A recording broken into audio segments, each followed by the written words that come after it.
Greetings, what's going on? It's Mike's from livemyassoff.com. And I actually know how to use technology. Isn't that impressive? Oh my God. Sometimes this stuff is so frustrating, especially when when you know people are watching. I guess I probably should have tested this. But anyway, the YouTube API, if you guys care, the way that the way that your encoder connects to this, it doesn't work, and that was like really frustrating. So anyway, it looks like I've finally got my act together, and also with any luck, the chat from YouTube will also show up there on the right. So, oh my God. And I don't have my phone with me, so actually I'm not really sure what what that message was from, so I apologize. So anyway, why am I here? So the craziness that is happening that I've seen on the news, because I want to say the news, but honestly, I get a lot of my stuff from social media, which really, you could argue, it's like, yeah, Mike, well, then you're getting the wrong stuff, right? But anyway, the interesting thing about being an expat during all of this, really, which is the majority of what I wanted to share, and let me just do that, and then we'll cruise over to here. How's that? So now the music should hopefully not be distracting you. Is the way that I've been living is not a whole lot different than the way I normally live. Let's say that. But there are some new things that I've been doing for sure. And the first one probably is ordering a lot more food online. The second is obviously not going outdoors. As far as the whole wearing the mask thing, I sadly don't believe that is adding value. Let's just say that. Hey, Angela. Now, I do believe that if I were sick, right, then I should wear the mask thing, but I'm not. So therefore, I just kind of do it out of a social norm. I know that most of you guys that are watching from the U.S., you don't wear masks, right? And Angela, who just joined, actually, she's a really, really good friend. And her and her husband, they come here to Thailand. They go to Koh Samui. And so she's probably familiar with, being in an Asian culture and watching a whole bunch of people wear masks. Many of you will not be. And but other than that, honestly, I think the majority of my stress is coming from what's happening in the business market, because it's impossible to invest right now unless you're a very skilled day trader. I got a buddy of mine who is Sean, and he is he's still learning, as we all are with anything, right? But he's doing okay, so that's pretty good. But as far as like other, options, right? I'm just holding on to a lot of cash right now, and that's partially out of fear. The fear thing, I haven't really felt it around here. There's only one province in Thailand that is locked down, and that's Buriram, which is up north. And so I'm not really concerned too much about Bangkok. If Bangkok goes on lockdown, that will be that will be it'll be as unprecedented as every other city that's been locked down, right? And so, but I think that I've got a solution at least, and that for me is basically ordering stuff online. I saw an article this morning where Amazon is projected to hire 100,000 extra people so that they can fulfill so many orders. But there's kind of like a lack of material, right? So even if you have the people to package it, it's like, are you going to be able to, are they going to be sitting there waiting for the delivery trucks to show up with products? And I don't really know the answer to that. It seems like the world has enough stuff, so I'm not completely sure why. I guess obviously it's a logistics issue, right? And so that that in itself sort of makes sense. But it's just very, very weird. Because one of the things that they highlight when you hear these or see these reports or watch them, listen to them, whatever, is that if you get the disease on a cardboard box, it dies. So shipping is like, it's okay, right? And I'm hoping that the plastic bags that my stuff comes in from the grocery stores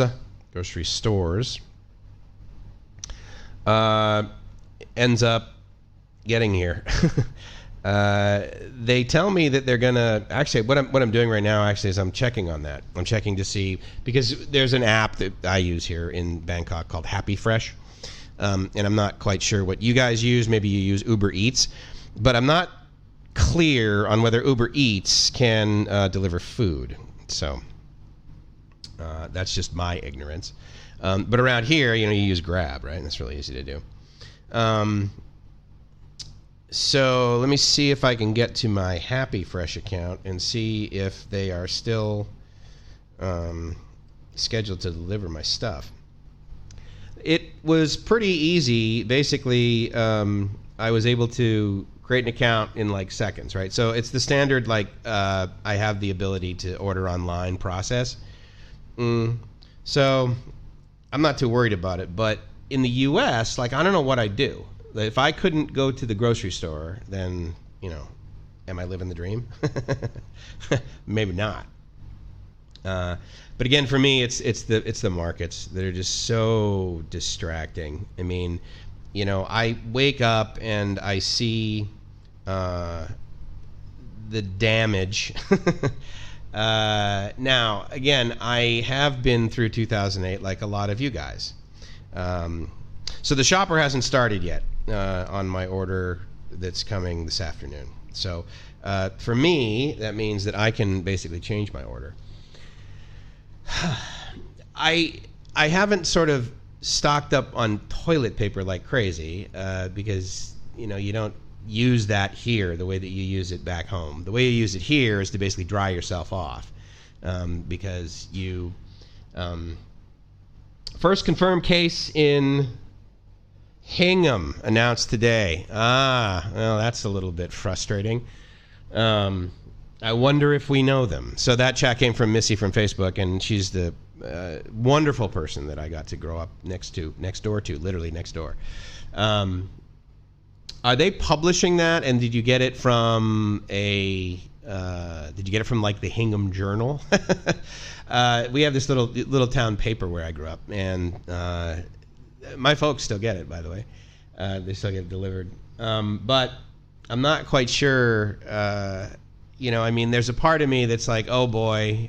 My first thought is, oh my God, I hope it's not my parents or your parents or your mom.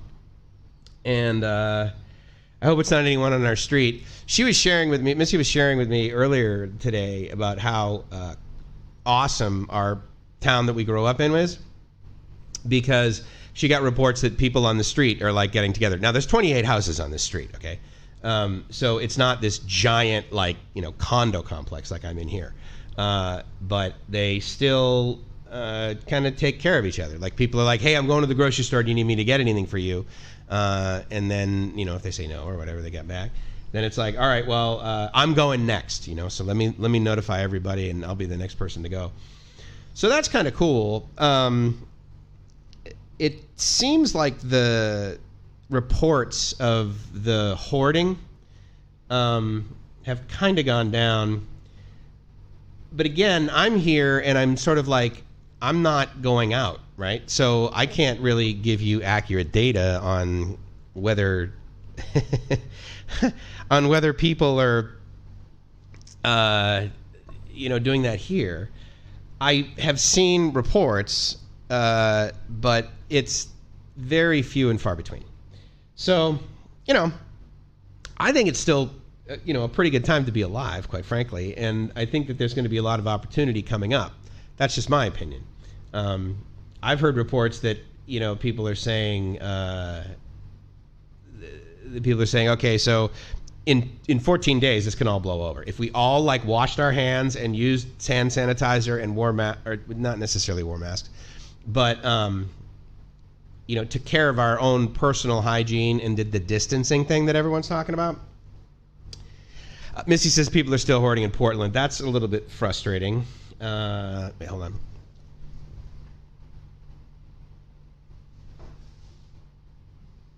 Oh. I've got plenty of Coke Zero if you want to come on over.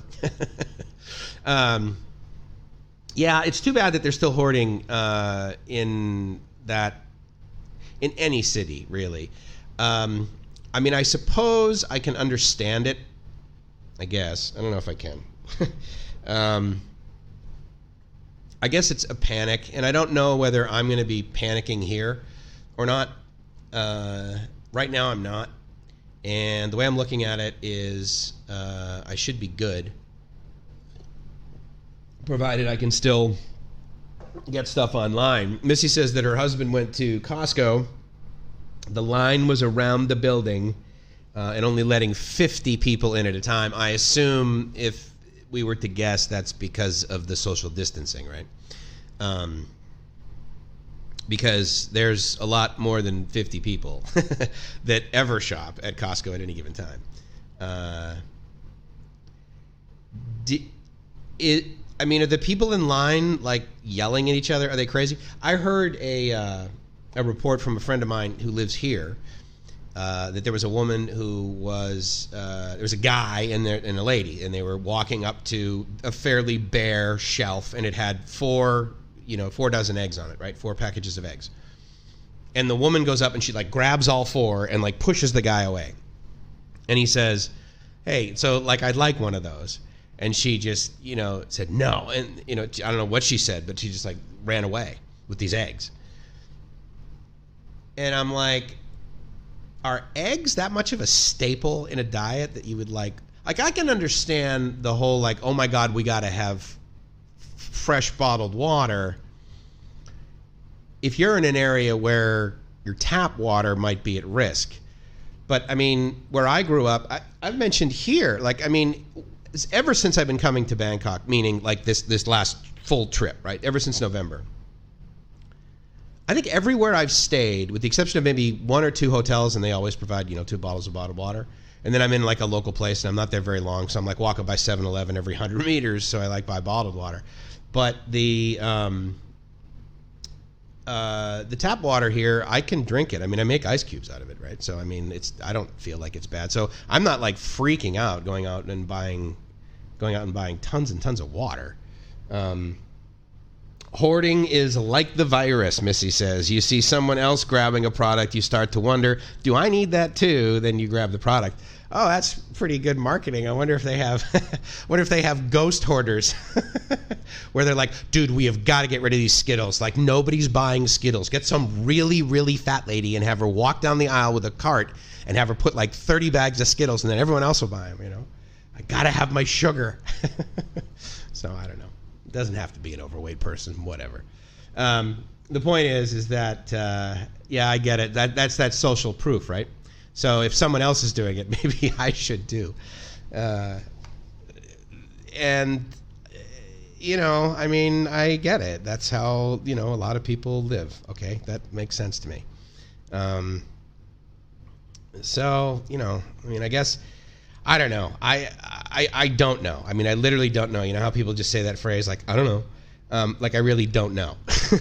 And I'm quite certain that most of you don't either. It's, what is the future? Now, one of the hardest things to predict, as my dad always says, is the future, right? But if I do sort of believe the statement of it's going to get worse before it gets better. I don't really know how much worse it can get, I guess. But, I mean,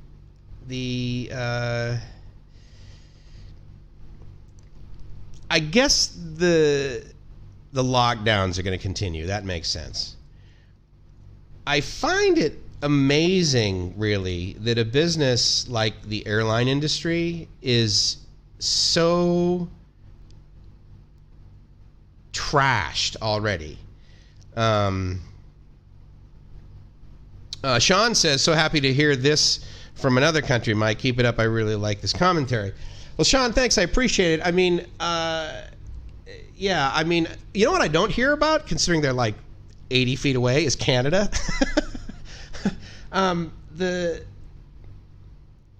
Yeah, I mean, I don't hear about a lot of cases in Canada. I don't hear about a lot of cases in Mexico either. I got a buddy, and like, if you don't know, so San Diego is expensive.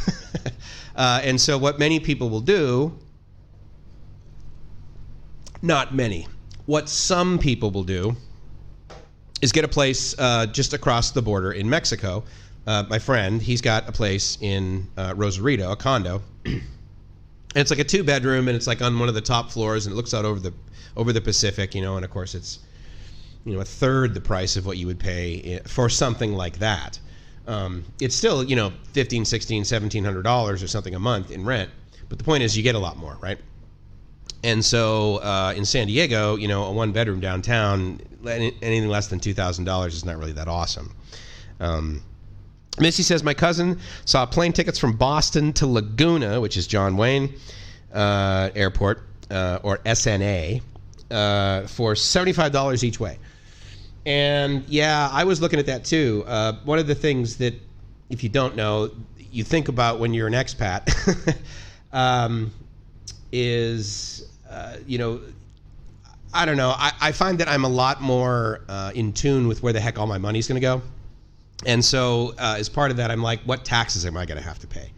And again, one of the things that I was always fine with, and still am fairly much, is paying my taxes. Because I see the benefit of like the infrastructure, and if nothing, I'll tell you right now, if nothing else, I pay my taxes in the United States, specifically when I was living there, because when I dial 911 in the U.S., especially in the majority of the cities that I live in, it is if there's traffic, there's a 10-minute response time. But I can tell you that when I've never had to call actually I have had to call 911. At the time, my girlfriend, she and I were hiking. This was like 10 years ago. We were hiking in it's basically a state park. It's California, if you know anything about San Diego. So it was Torrey Pines, right? So Torrey Pines State Park. And so from that parking lot on the bottom, right, you walk up the hill. So we're walking all the way up the hill, and all of a sudden, my girlfriend, she has this seizure. And I'm like, oh my God. And it was a weekend, so it was busy. So there were people around us. So a woman next to us, I think, called 911, and I believe she was like a nurse or had some medical thing. So she's like, okay, support her head. Because what I didn't realize is two things basically happen when when most people have a seizure. They fall, they hit their head, which is usually the damage, because the seizure, vibrating, that sort of thing, isn't necessarily going to harm you, right? It'd be disappointing. But so she fell, hit her head, so that was a bummer, and bit her tongue. I guess that's the other thing that's very, very common. And I guess your tongue heals fairly quickly, right? So she didn't bite it off. She's like kind of, and but this woman called 911, and up this road for the majority of the time you're walking up there. It's you and a whole bunch of other people that are walking, and that was the case this morning. It was like a Saturday or a Sunday. I think it was a Sunday. Tons of people walking, and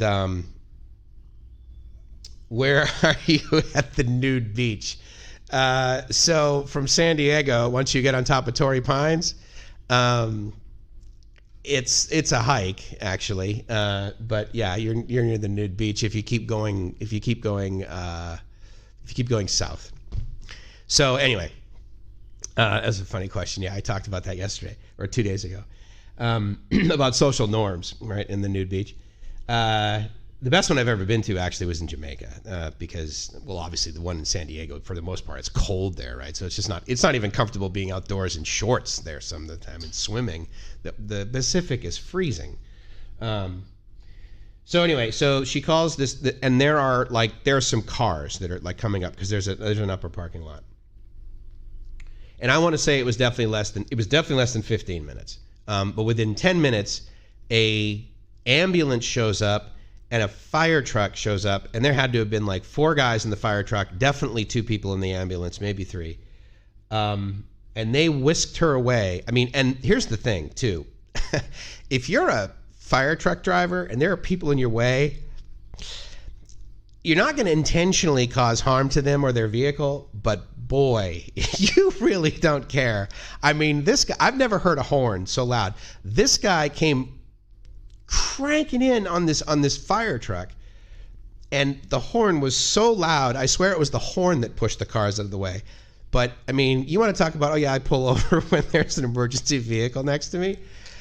I mean, he almost caused an accident, but they were there, and so they take that very seriously. And so that experience, as well as other ones that I've seen, specifically in Coronado, yeah, I'll pay my taxes all day long for that, because I can tell you right now, like I can dial the 911 of Bangkok, and for the most part, what they do is they ask me what my symptoms are, what the problem is, what's your emergency, and then they say, okay, here's a number you need to call.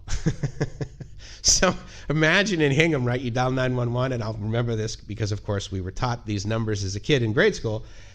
Oh, okay, there's a fire. Okay, you dialed 749-2424, right? Because the police is 1212 and the fire department is 2424. How awesome am I that I remember that from childhood, right?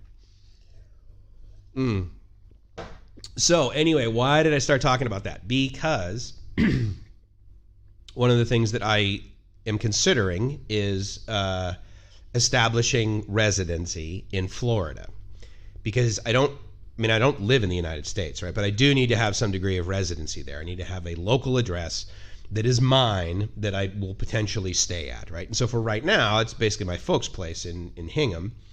But the reality is like if I needed to go home, if I wanted to go home right now, I don't want to go home right now, because I'm more afraid that if I got on the plane and interacted with a whole bunch of people between here, because I'd have to lay over somewhere in some country, and probably the safest one right now would probably be Singapore. So I do, and I think I can go. I don't know if I can go Singapore, Boston. I can't remember, but I know I can go like Singapore, Chicago. Although Chicago was a disaster recently, I can go Singapore, Detroit. I'm pretty sure I can go Singapore, JFK. I know I can go Singapore, LAX, and then from LAX I could get to Boston. And so to your point, Missy, about the cheap flights. I was looking at flights between Boston and Florida, because I was like, all right, well, when I go home over the summer, right, I'm going to need to cruise down to Florida and establish residency and get like a place or something like this, or whatever that means, so that I don't have state taxes to pay for, even though it's only 5% in Massachusetts, based on my tax bracket, because I don't need a whole lot of money to live over here. So it's not like my federal taxes are only 10%, and then my state taxes are 5%. So it's not the end of the world if I have to pay Massachusetts state taxes. And quite frankly, having grown up there, knowing how awesome the school system was where I grew up, I'm kind of okay with paying 5% of my distribution to Massachusetts, because in my mind, right, in my rose-colored glasses, the money that I pay in taxes goes to the correct things. And I just need to believe that, otherwise I wouldn't pay it at all. Missy says in Portland, police have let people know that they will not respond to any calls that aren't dire. Car theft, break-ins, and up since no one will come.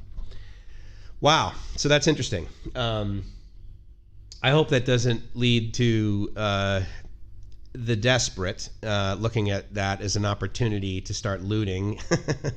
uh, and say, oh great, look at all this stuff we can sell on eBay, right? Because no one's going to do that. I have heard that in San Francisco, long before this occurred, because of the homeless population, I'm not quite sure, but I believe it is because of the homeless population and their stealing of items in big stores. If it's under $1,000 in value, if the stores call the police basically don't come, because they're like, look, it was an item less than $1,000. What are we going to do? Put this guy in jail? I mean, he's homeless. I mean, his fantasy is to get paid, is to get a place to sleep regularly and 3 meals. So, the poor homeless people, which, I would argue the big homeless, the problem is from mental illness. And you can't just throw money. You can't just throw a home at a homeless person and solve the problem, is my point. Right on, Missy's got dinner on the table over there in Portland, so thanks a lot. Really appreciate it. Thanks for coming by. You're always a very, very very engaged listener, watcher, so I really appreciate that. What kind of insurance do they have in Bangkok? Well, I'll tell you what kind of insurance I have in Bangkok. I have insurance from a carrier called Pacific Cross. If you mean what kind of insurance do they, meaning the average Thai person, have in Bangkok, they have a mild amount of insurance being a citizen. There are basically two kinds of hospitals over here. There's the government, public hospitals, and then there's the private hospitals. And the private hospitals are the ones that meaning the majority of my viewers and, the folks from the United States and that sort of thing, Western countries. The private hospitals are the ones you hear about when you hear anything about medical tourism, because those are the ones that have doctors that definitely will speak some English, if not perfect English. They were usually educated in the West, and by that I mean, to obviously the United States, Canada, that sort of thing. But also Australia and sometimes parts of the UK, that sort of thing. And so that you'll get basically what you would refer to as a Western doctor, right? And presumably a fairly educated one and a skilled one. And the prices for medical care there, even at the best hospital here in Bangkok, which is Suvarnabhumi. Oh my God, can you believe I just said Suvarnabhumi is the name of the airport. Bhumengrad Hospital is one of the best hospitals in all of Asia, and it is arguably one of the top 5 here in Bangkok. And if you want to, I hate to put people, but the average Thai, okay, so let's say for the sake of argument, the person making, around minimum wage or whatever, which is about $12 a day, I think, here in Bangkok. I believe minimum wage is 350 baht a day in Bangkok. So that's about $12-13. And so those people, they will go to a public hospital. The wait time in a public hospital is significantly more. I have been to a public hospital. I went to Pattaya City Hospital when I was down in Pattaya on one of my on the first trip I took to Thailand. And I talked about it actually in one of my videos on why Thailand, because one of the reasons was I went to this public hospital and I don't recall waiting, only because I blacked out for 30 minutes. And I basically came to inside of the ER. And then was in a chair, and then seconds later, I was then in a gurney, and there was a doctor on my left, and there was a doctor on my right, and there were 3 nurses, and they were all basically taking care of a damaged part of my body. So I had one nurse on one knee, one nurse on a toe, and they were concerned about my head because it was a motorbike accident. Anyway, the reason I bring that up is because I didn't really have to wait a whole lot. And I was there during January and definitely high season, so it's not like there weren't other people there. But the whole thing cost $13. And I got basically the same treatment there that I got at Maui Memorial, and the Maui Memorial bill was $8,600. So the delta in cost for medical care over here is, if you're an average Thai citizen, it's doable. But what they're also reporting, I'll give you a great example.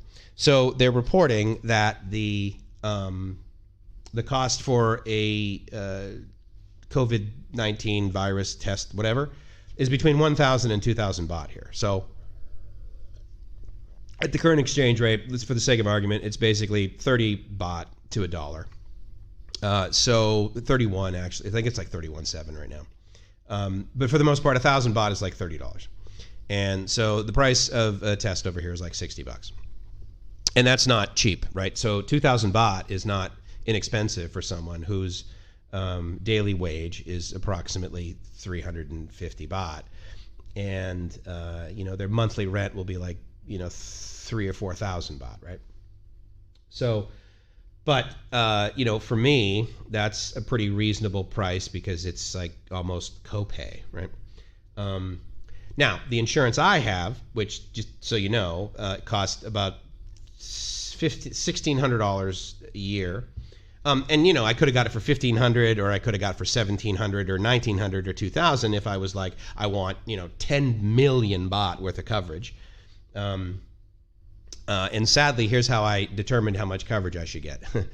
A real good, or not a real good, but definitely a buddy of mine, a guy who I message with and have hung out with, but only briefly, but nonetheless. His name's Kevin Thailand, Kevin Burt, if you're on his Facebook. And the point is that the poor guy got cancer. And he gratefully, for a lot of us expats, because that's a question that we discuss, how much insurance should I get? Where should I get insurance? Do I even need insurance? The poor guy got cancer, and he was at one of the best hospitals around here. So Bangkok Hospital is kind of like an HMO. So there's Bangkok Hospital Bangkok, Bangkok Hospital Pattaya, Bangkok Hospital Phuket, that sort of thing. And so they have multiple places. Pardon me. And he was there for some treatment, but he was also at Bumrungrad for some treatment. And all in, I think, to get his cancer treated to the point where he was like, they were seeing some type of success. Now, this is before he flew back to the UK. Was about 1.2 million baht, right? So that's about $40,000. So because of that, I got a policy that I believe it's at least 2.5 million baht, if not 5 million baht. And I was able to, it was an annual policy because you pay an annual premium. I was able to buy that a month before I got here. And the nice thing about that is, and I had to, give them my medical history. So they're like, okay, well, this potentially won't be covered.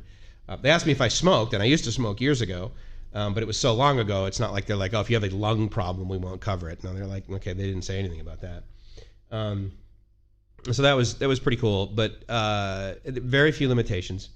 And I got it a month before I got over here because the first month you basically can't make any claims. Okay. So, and the first 90 days, you actually can't make any claims for cancer, which is weird. So anyway, it's not weird, it's just new to me, okay? So the first 30 days, I bought it like in mid-October, and I landed here towards the end of November. So by the time I got here, I absolutely had health insurance, which was a discussion on many of the expat forums, because there was the requirement for expats to have health insurance.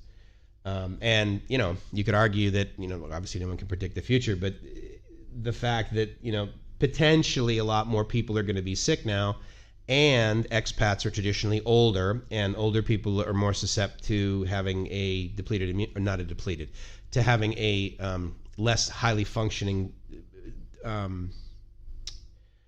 immune system. And so therefore, if you're like 60 and 70 and 80, apparently the chances of you getting this and potentially dying from it are higher. And so those were the people that they were focusing on, saying, look, you need to have insurance to come here. You need to have insurance to come here on a long stay visa, which is basically what I have. A lot of people refer to it as a retirement visa, but it is simply an OA visa that allows me to stay in the kingdom each time the visa is valid for 1 year, and when I come in, I get stamped in for 1 year. So therefore, if I come in when I just got the thing, then yeah, it's basically valid for 11 and a half months or however long it took me to get here from the second that I got it at the consulate. I got here about a month after I got it. And so my visa is valid for, basically through October. But between now and October, each time I enter the kingdom, I get stamped in for 1 year. So if I wanted to stay here and not travel, like was the design of my life, then what I'll do strategically is I'll leave Thailand, if it's safe, of course, is I'll leave Thailand, a little bit before my visa is going to expire, and then come back in 2 or 3 weeks before the expiration. And then they'll stamp me in for 1 more year, right? So effectively a 1-year visa, as it's referred to, you can basically get 2 years of living here with it. And every 90 days, I need to report to them where I live. My first 90-day reporting, I reported that I live here, which is now my permanent residence.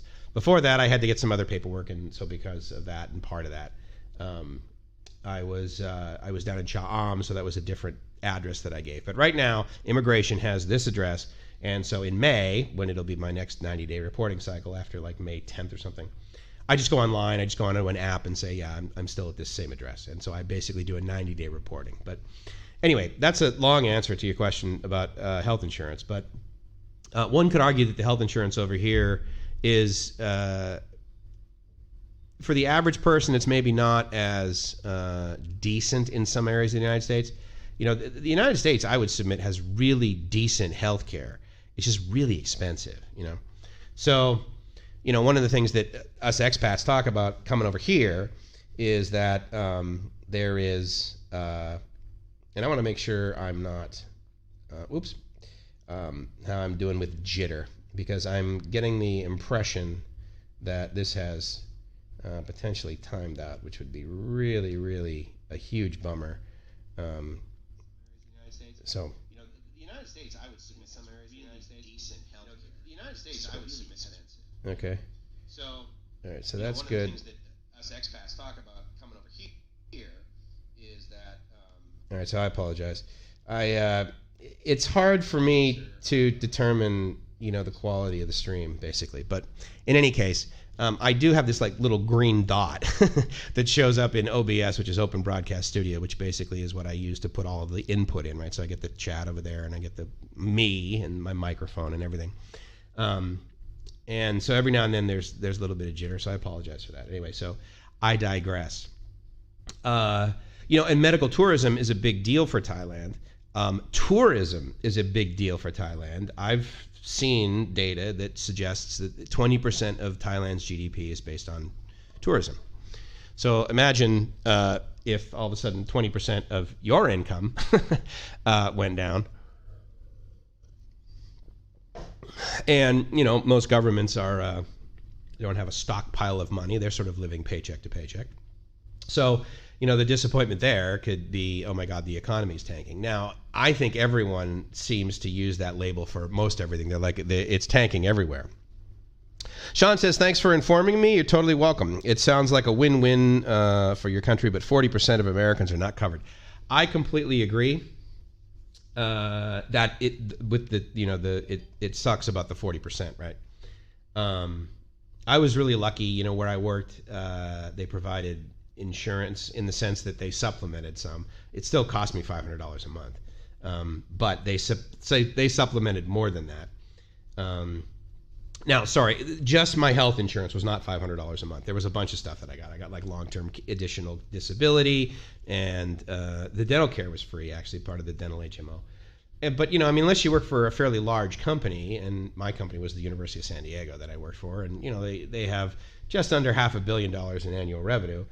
And a whole bunch of students, and so it's a private university, so they're not doing $1 billion a year, but they're still getting a lot of revenue, and so therefore they can take care of the employees. But they also rely on their endowment, and maybe 3% of that endowment to do infrastructure upgrades and that sort of thing. So that's a giant investment bucket, right? And so I'm sure the returns on that aren't really great right now either. So I was hearing a couple of chirps, and I don't really know what that means. So with any luck, I'll be able to get all of your questions answered. But Sean, I really appreciate you asking, man. That's really cool. Are you still living back in Hingham? I love coming there over the summer. It is definitely a favorite spot of mine, but Other than that, I don't spend a whole lot of time there. When I have had to go home, when it's been cold outside, meaning that I went back this last October to see my folks because I wanted to kind of just, say hey before I left. I was cold in October, and so it's funny because Restream will sit here and it'll tell me that I'm offline, but I'm not quite sure about what's going on with YouTube either. So I don't know.